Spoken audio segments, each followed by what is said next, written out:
Awesome. Happy Tuesday evening, everybody, and welcome back to the channel. It's a late night show here. I just wanted to come to you because there has been a lot of pressure on the news. The news wires are ringing up, it's heating up. There is pressure, there's going to be a government shutdown. And for a lot of average people, a lot of everyday hardworking Americans, they are not very sure what that really means for them, what that really means for their business, what that really means for their jobs, what that really means, especially for their investments on the stock market, right? It's even important to understand that for people who don't work for the federal government, if they are feeling that level of crunch, if they are feeling that kind of pressure, what more of the people who are working for the federal government? So I just wanted to come online tonight and make sure we clarify certain things and help put some perspective to everything that is going on, right? So it is important to understand that every so often shutdowns happen. Shutdowns doesn't happen because some people like shutdowns to happen, but that is just the natural order and nature of the political entanglements, the political engagements that happen in the democratic system of America. And it's important to also understand that even though there is a shutdown, an impending shutdown of the government, because tonight, midnight Eastern time is the deadline. And if after Eastern time there is no agreement between the House and the Senate, which means the Democrats and the Republicans agreeing on a way, a budget to finance activities of the government, then there's going to be a shutdown. And what a shutdown really means, I think it's important to first of all understand what a shutdown means, right? And a shutdown basically is when Congress cannot agree on the budget, parts of the government literally stop working periodically for that period of time when the Congress is still working on trying to agree on a budget for the government. So non-essential services close.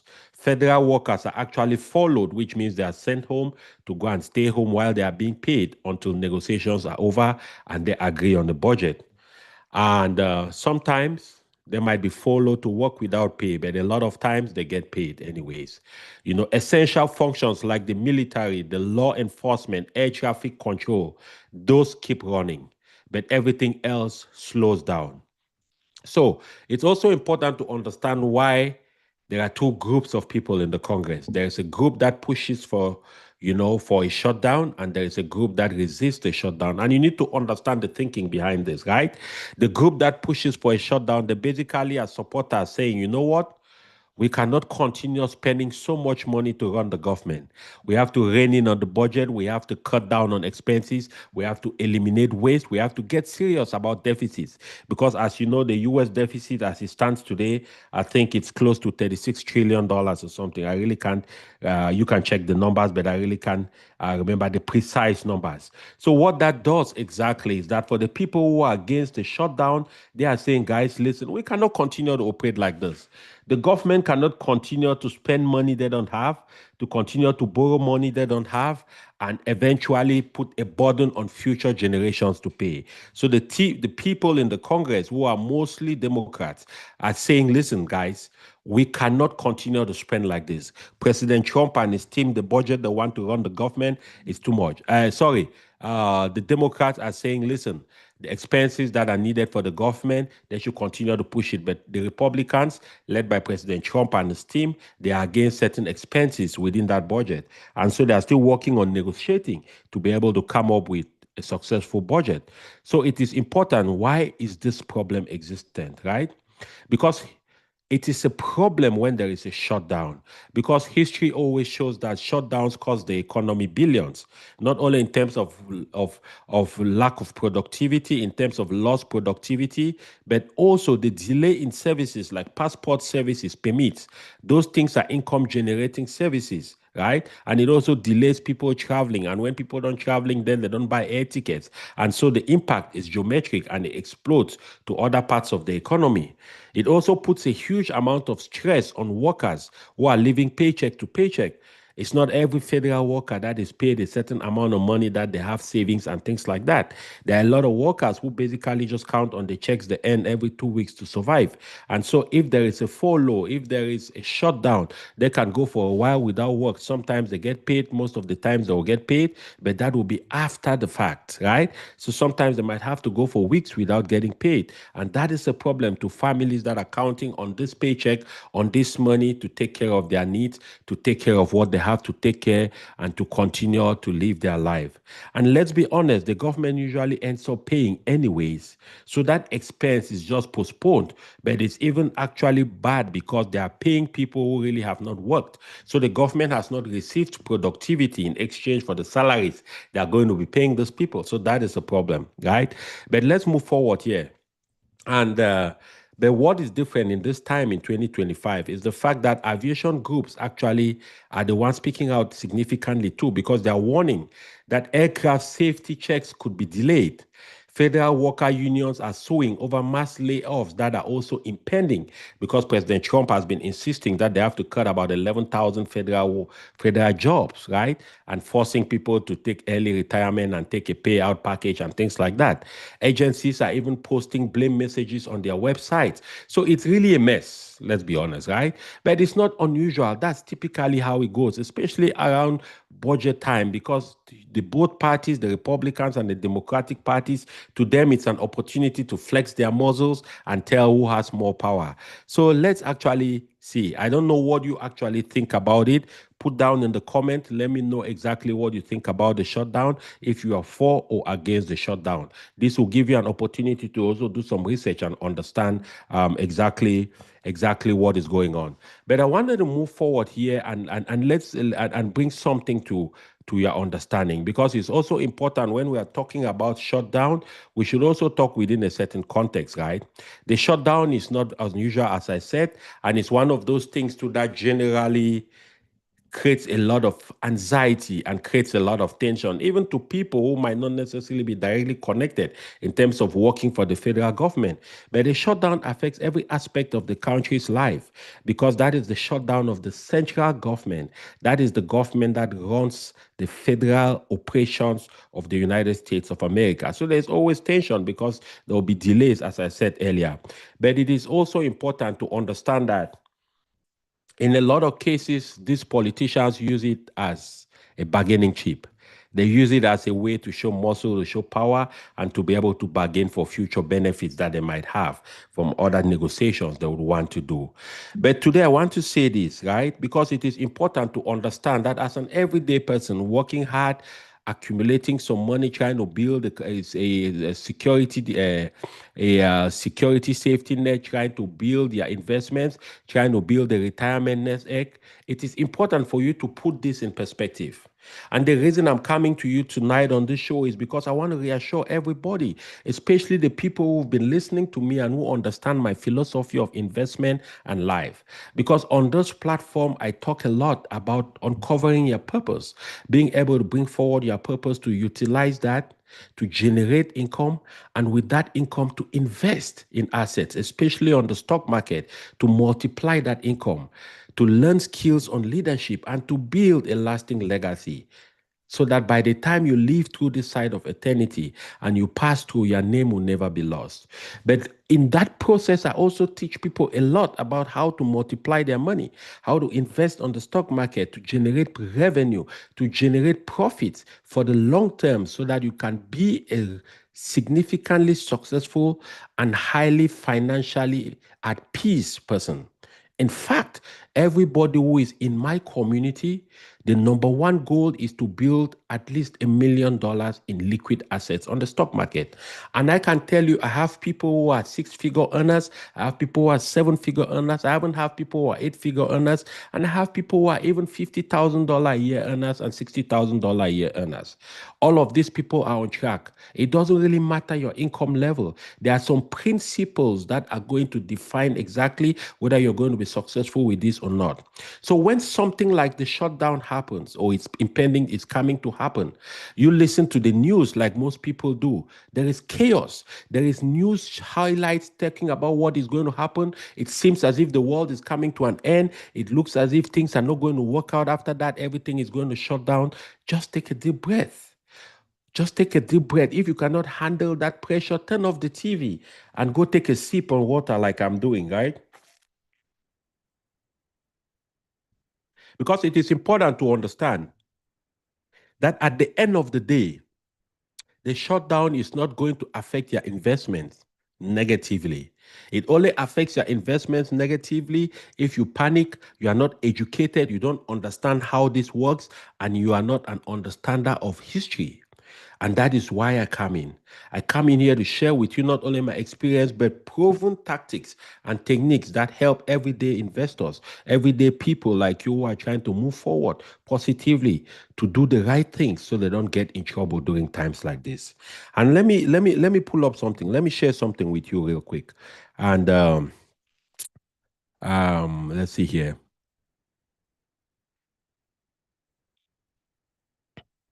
So let me pull up my screen here. Let me pull up my screen and show you and share something with you. Now, if you see what you see on my screen right now, that is basically research done by a Carson company, right? And this is a consulting company that does extensive amounts of research on the stock market and on the government and things related to the economy and things like that. So let's step out of the emotions for a minute. You must understand when it comes to your money, that is your life. That is your future. That is your retirement. That is the lifestyle you dream about. So when you are making decisions about your money, your retirement, the money you invest on the stock market, you cannot afford to be emotional. You cannot afford to run on how you feel. Always seek information, seek facts, and try to understand that there is a history to all of these things. It is not the first time it is happening. So if you really look on my screen, you will see the information.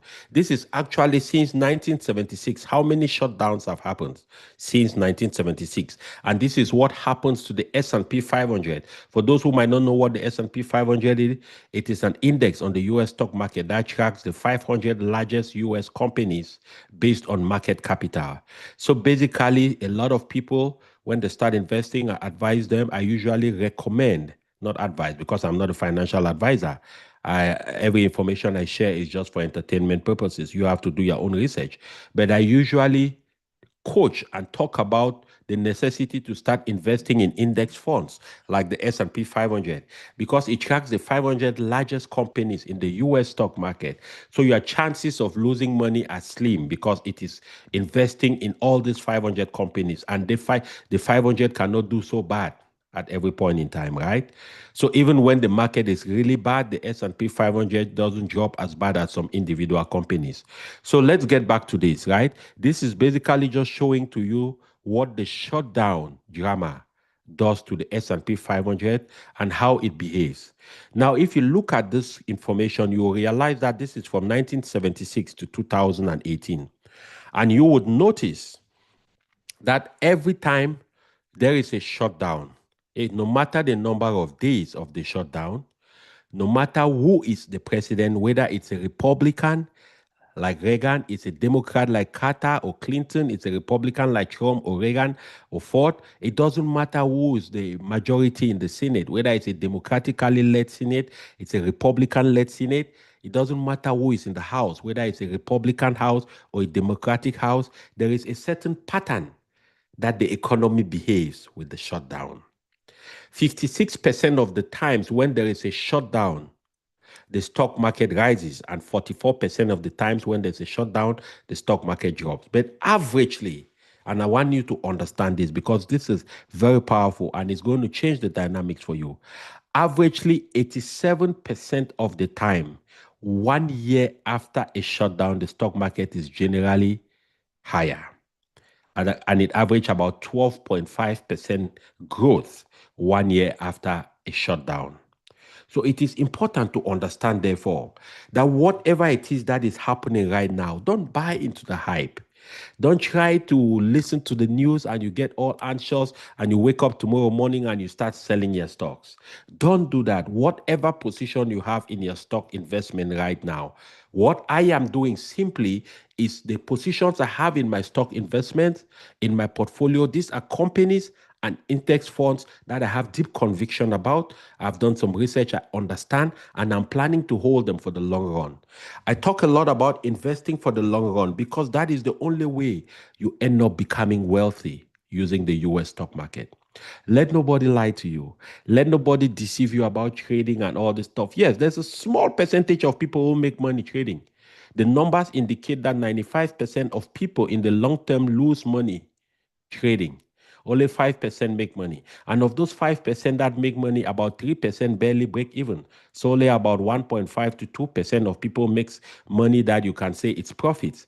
But on the other hand, all long-term investors most likely end up making money if you hold the right company, the right index funds for long enough. And when I say long enough, I'm talking about long-term horizon, 5 years, 10 years, 15 years, and on. Because the numbers have indicated over the last 100 years of the history of the US stock market, the market has always gone up no matter what happens. It doesn't matter whether it's the Iraq war, it doesn't matter whether it's a government shutdown. As you can see, between 1976, I was born in 1977, I'm 49 years old. So between 1976 and 2018, that is about 40, that's about 40 years, 2016. So that's about 42 years.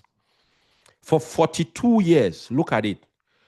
S&P 500, 12 months after the end of the shutdown. Look at it. Look at the green.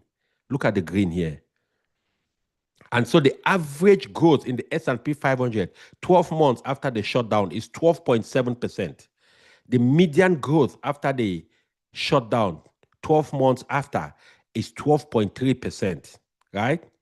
And what that means is that the returns on the S&P 500 after the shutdown is higher 86.4% of the time 1 year after. I am not saying that. It's not about how you and me feel. It's not about whether we like President Trump or not. It's not about whether we are a Democrat or a Republican. It's not about whether we support shutdown or we don't support. It's not about whether we care about who is the Republican lead in the Congress or who is the House majority or minority leader. I don't get into all those politics. I could care less, to be honest with you. It doesn't bother me one way or the other because I keep my eyes on the prize. And I want you to understand that if you take one thing from this life I'm doing today, understand that you need to keep your eyes on the prize. Stay focused, people. Don't get distracted. I don't have cable TV in my house. You know why?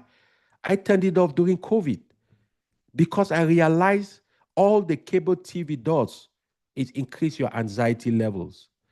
All what the news channels do is increase your anxiety levels. You have all these nice looking people in suits. They come and sit there and they see their analysts, and all they do is pumping fear. Because you must understand the way these things work, guys. You must understand the business of media only works out of frenzy. If there is no frenzy, if there is no controversy, if there is no news that is shocking, that can upset people, that can move people to a place of tension, that can take people away from a place of comfort and peace into a place of confusion, tension, and fear, news channels will never exist. If everything is good, everything is smoothing well, people are loving each other, we are peaceful together, there are no racial struggles, there is nothing that is harming the economy, the news channels have no use. Nobody's going to watch the news. So they always have to create something. They always have to create frenzy. They always have to create circumstances that makes people anxious. And when people become anxious, then they make stupid decisions. And I know that is not going to be you because you have subscribed to my channel, you watch my videos, you join my communities, and you learn how to be effective investing on the stock market for the long run to make significant and build significant wealth. So whatever is happening about shutdown, don't worry. For those who might be affected directly as federal workers, you know what? Even if you end up being followed or you end up being fired from your job, as part of the 11,000 staff that Donald Trump is pushing that they should be cut from the federal government.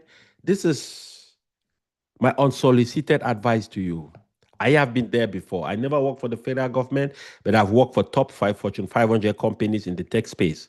And I got fired in the worst time of my life when I was about burying my daddy. So you can understand the frustration, the pain, the anger, and the deception that comes with that. But let me tell you something that's important about that time.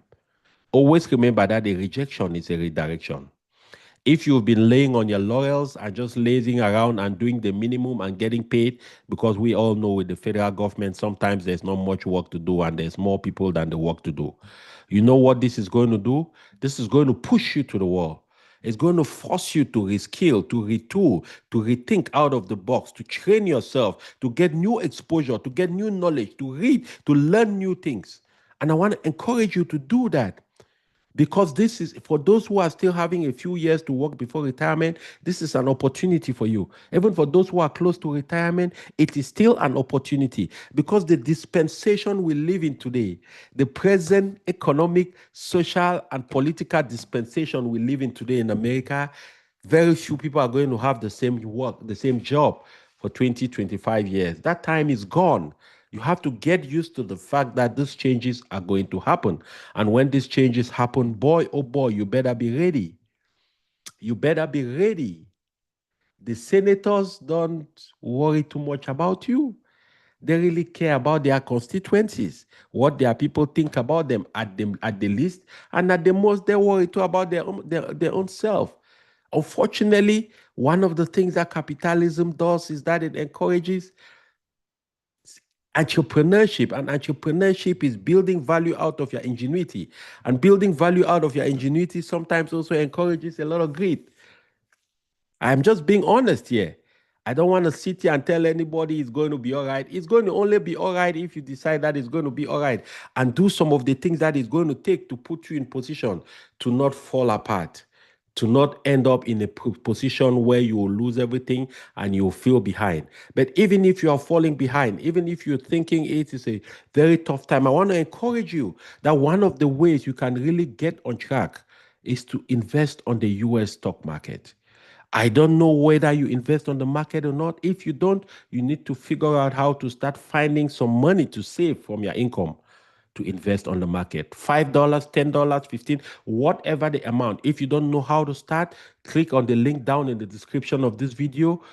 Book a one-on-one appointment with me. Let's have a conversation. And I'm going to share with you my own life, how I got myself from a position of bankruptcy, of losing two homes to foreclosure, of losing over $150,000 on savings, paying over $100,000 to the bankruptcy court barely 10 years ago, not being able to buy a home, family shopping in goodwill, not understanding when the next possible wave will be for me to be able to build a life again of meaning, to where I am today, where I've turned the tides around. I have a positive network. I have liquid assets on the stock market moving up close to the seven figures sometime in the next few months. I have assets cumulatively worth significantly higher than I ever thought about. How did that happen? Because I started understanding how this economy works. I started understanding that the media plays with our emotions, and the people who end up losing are the people who are emotional about these things. It is Warren Buffett who says that the US stock market is a platform where the impatient people hand over their wealth to the patient people. Because those who are going to win this game are those who are in the game for the long term. So don't worry about all the hype. Don't worry about all the noise. Don't worry about what the news channels are saying. Forget about them. Turn it off. If you can't handle it, disconnect the cable from your home. You don't need it anyways. Let me tell you. You need to start buying books and reading. You need to start expanding your mind, educating yourself, understanding how to build capacity for your own self, how to build your own capacity, build yourself to the point where when things like this happen, it doesn't bother you as much because you know you are in for the long haul, not for the short haul. For those who might be followed, I wish you all the best. For those who will still keep their job, hey, I hope this is a reminder to you that even if you have a job, you have to be planning a life of your own. You have to be planning how to find a way to generate income for yourself without employment. Let employment be the icing on the cake. Because with AI coming, with technology improving, with robotics improving, guys, there might be some dark days ahead. I'm sorry. There might be some dark days for the people who are not ready. But for the people like you who are going to join my community, who are going to be part of my community, who subscribe to this channel, you are going to be ready. Because these are the things I talk about on a daily basis. I teach you how to invest on the market. I teach you how to generate income through a daily money system. I teach you how to use your skills to generate different streams of income. I teach you how to use your mind, to mine your mind, to generate ideas, and these ideas to turn them into products, into things that can give you income. And when you get this income, you take the income, don't eat it like a fruit, but consider it a seed. And I teach you how to plant it on the stock market and multiply that money so that with 10, 15 years from today, you will not bother at all if you get fired because you have a nest egg of 1 million, $2 million sitting there for you. It is possible. I know a story of a gentleman called Mr. Ronald Reed. He died many years ago, but this guy was a janitor. He worked as a janitor for 35 or 40 years. He never made more than $35,000 a year in his entire career. And when this guy died in 2014, he left an estate with $8 million in his investment portfolio. I want that to sink in. This guy never made more than $35,000 and he left a portfolio of $8 million. He didn't do anything magical. He didn't do anything superstitious. What happened is he would go to work and during his breaks, he would open the paper and read the stock investment page. And he would decide on a few companies that have been proven. The companies I call tennis ball companies. Companies that when they fall, they rise again. Companies whose intrinsic value is very solid. He looks at companies like that and he starts investing his money in those companies through a simple investment philosophy called dollar cost averaging. Dollar cost averaging basically means you make a decision that every day or every week or every month you are going to invest a certain amount of money into companies that are proven, tested, and are set up to be successful in the long term. It doesn't matter the behavior of the market. Whether the market is down, you invest. Whether the market is up, you invest. I call that system within my community buy, baby, buy. Just buy, baby. You just keep buying.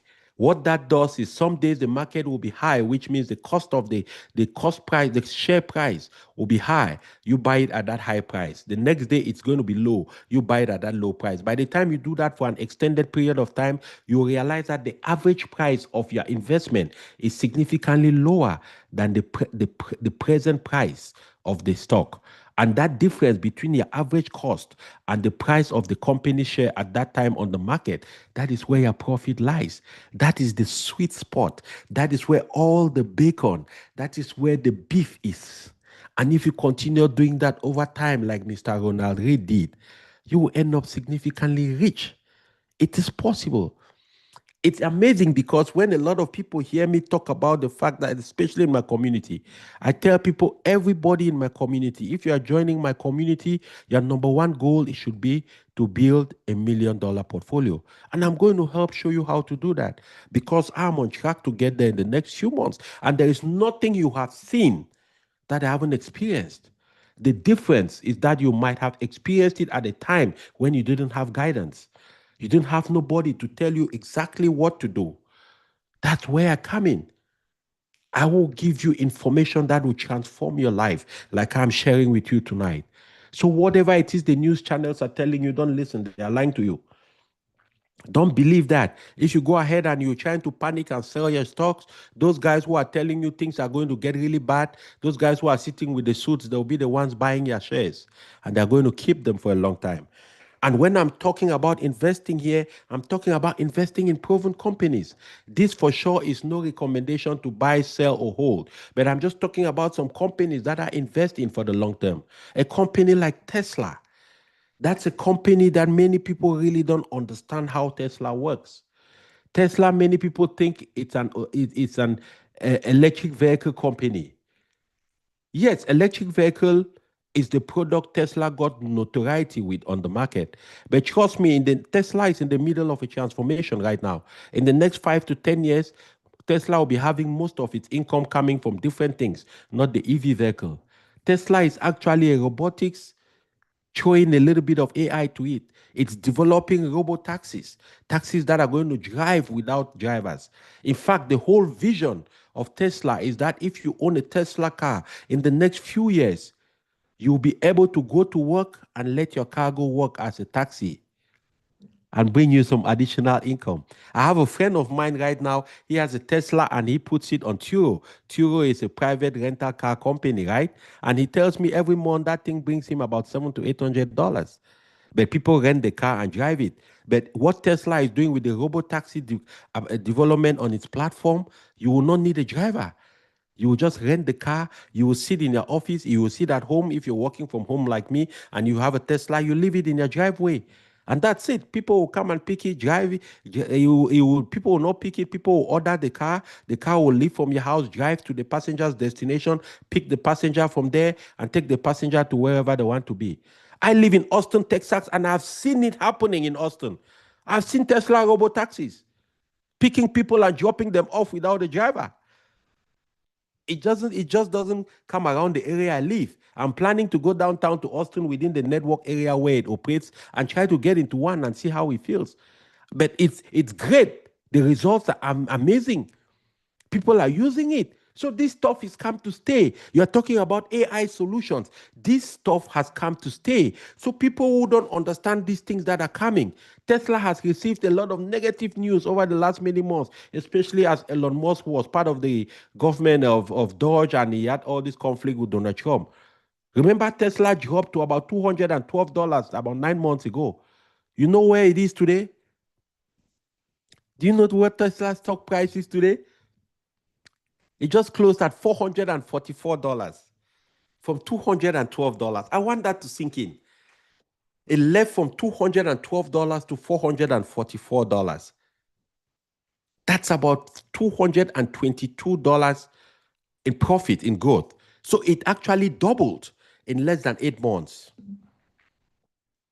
It means the people who had 100, 10, 20, 30 shares of Teslas 9 months ago that they bought at $212 today have made $224, 226, $236, no, $232 more in growth per share. And if you have, excuse me, sorry. And if you had 1,000 shares, you've just made, hello? You've just made about 32,000, let me see, about 200 and something $1,000 for doing nothing. Nothing you did. Just for investing in a company, going on your computer, opening a brokerage account and just clicking on it. You did nothing. You don't work for Tesla. You don't even know who the staff is. You don't even care. In fact, you could have even lost your password to your account. And that's just the beginning. Because by the time we get to the second, third, fourth, fifth year from today, Tesla is going to be certainly above $1,000 or more. Again, this is not a recommendation to buy. Do your own research. Go out there and learn how these things work. If you need somebody to encourage you, somebody to give you ideas on how they made it through, you can join my community. It's a free community. Go down and click in the link below. Let's have a one-on-one conversation, and I'll be able to help you with certain things, right? But it's your responsibility to do your research. I am not a financial advisor, so I don't give financial advice. I say the things that work for me. And boy, it has worked for me. You are talking about a company like NVIDIA.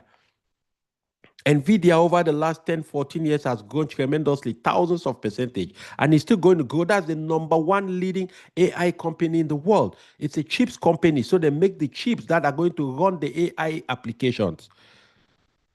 It's the number one company in the world by market capital. The first company to hit $1 trillion of market capital. No, not the first. I think the second, but now it's the biggest company by market capital in the world, right? And it's only going to get bigger because AI is just getting adopted. AI is at the beginning stages of what is possible for AI. So if there's anything else that you're thinking about, if you are worried about anything, the first thing you should be doing is to familiarize yourself with AI. I'm going to be doing another live video on AI and the functionality for everyday people, because a lot of people hear about AI, but they really don't know what it means, how they can incorporate it into their lives, and how they can make it work for them, how they can build a business around AI, how they can use AI to generate income, how they can use AI to facilitate their life. It's incredible what is possible out there, guys. I want you to turn a little bit away from these news channels, because they tend to depress you. They tend to give you information that makes you feel like the world is coming to an end. In 2021, I canceled cable. You know why? Because I recognized that during the height of COVID, they had a counter on all the news channels on how many people are dying, but they didn't have a counter on how many people are getting better. I came back home from travels, because at that time I used to travel to go take care of my daddy who was sick once every week. I would spend a week in Austin, a week in Charlotte, North Carolina. And I came back, my kids were all anxious. They were depressed. They couldn't step out of the house. They were afraid to go out of the house. They couldn't even come downstairs to say hello. They were worried that something is going to kill them. I immediately turned off the TV, because I realized, you know what? The TV channels need to have ratings. They need people to watch them. That's how they make money. And for people to watch them, they need to create frenzy. They need to create news that makes people afraid. That was my story with cable TV. Since then, I've never had cable TV. So I don't watch the news. You will never see me on CNBC trying to understand what stock is doing, what those guys are saying. I don't listen to them. I judge the companies on their intrinsic value. I don't judge the companies on what the price are on the market at that time, because prices are short term. But if you are just starting on your journey, you don't need to own individual companies yet. You can start with index funds. Index funds average, an S&P index fund averages 10% in growth every year. That really means if you invest $100 in an index fund every month for the next 25 years, you are going to have about $130,000. But that's just for $100. And that's $100 times 12. That is $1,200 times 10. That is $12,000 times 20. That's $24,000 times another 5 years, which is 6,000. So that's $30,000. So you invested only $30,000, and 25 years later, you have $100,000 you don't do nothing to have. So take that amount. It might sound small, but take that $100 now and duplicate it. Let's say you're making more money, you invest $500. You start seeing what is going to happen. Let's say you invest $1,000. The story becomes different. Guys, this is no joke. I want to tell you, there is no need sitting and whining, complaining, and crying. The world is not coming to save you. There is nobody coming to save you. You have to save yourself. If you are ignorant, you pay the price for your ignorance. People say knowledge is expensive. Try ignorance. Try ignorance. Try ignorance. The price you're going to pay is unbearable. It might even bankrupt you. That's why in this time and age, you cannot be lazy. You cannot be defensive. You must be offensive. You don't want to wait for it to happen before you start finding a solution. Most people are listening to me. They don't understand what I'm trying to say. You don't want to wait to be fired before you start finding a solution. Prepare every day as if you're going to be fired the next day, because it might as well happen. It might happen. It is going to happen. I was working for one of the top technology companies in the world, Oracle. I'm preparing to go bury my daddy who just died, fresh in the mortuary. And I got a call from my manager, nice guy. That's the best manager I've ever worked with in my whole life. It wasn't any of his fault. He's just a salaried worker too for the company. And the company needed to cut down staff so they could reduce expenses and build up a little bit more profitability. He called me and he had bad news for me. He said, Gustav, we got to fire you. I'm sorry. I got to let you go.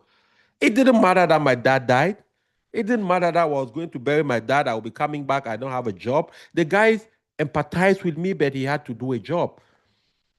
But the only difference is that I was already preparing myself for a day like that. I didn't know when that day was going to come. All I knew is that the day it comes, I'll be ready. And that's what I want to encourage you to be ready. To be ready. Don't wait for it to come, right?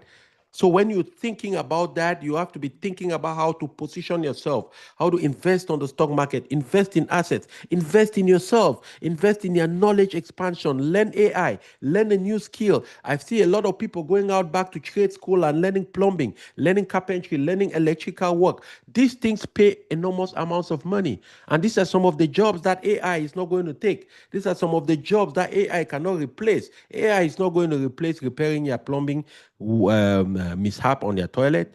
AI is not going to replace an electrician. So you got to think, you got to plan. Hey guys, so anyways, I just wanted to come in and give you, some information about the shutdown. And I just want to make sure that you don't panic, that you don't worry about it.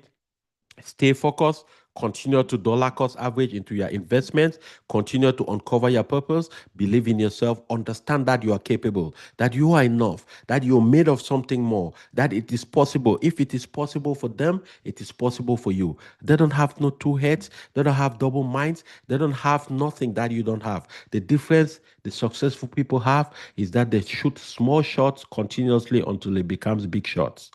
You can do that too. Whatever your budget is right now, whatever your income is, as long as you are alive, find a way to squeeze out $5, $10, $15 and invest in your future. Because every dollar you invest, you are taking yourself a step closer to freedom.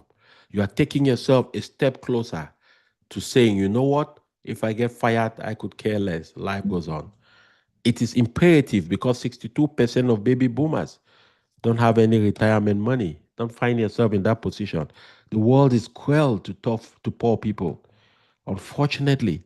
And for those who are coming as immigrants in America, like myself, we understand, especially if you have children in America. Our culture growing up, we were taking care of our parents. It was our responsibility to take care of our parents. Our children don't know that. They don't care about that. And you know the truth? It's going to be very unfair for us to put that burden on them to have to take care of us. It's not good. So prepare yourself for that time. Hey guys, anyways, you have a wonderful rest of your evening, whatever part of the world you are. And by all means, take care of yourself. And I'll see you in the next video. And if this is your first time on the channel, you know what to do. Subscribe on the channel, share this video. I'm still at 1,800 subscribers. I know the value of the information I provide doesn't warrant that kind of subscription rate. I know you can help me get out there. I know you can help my word get out there because if you find value in it, then share it with other people. This is going to change their lives. This is going to help them. So I'll see you in the next video. And until the next time, be well, be blessed. And by all means, never stop being a blessing to somebody. Bye for now.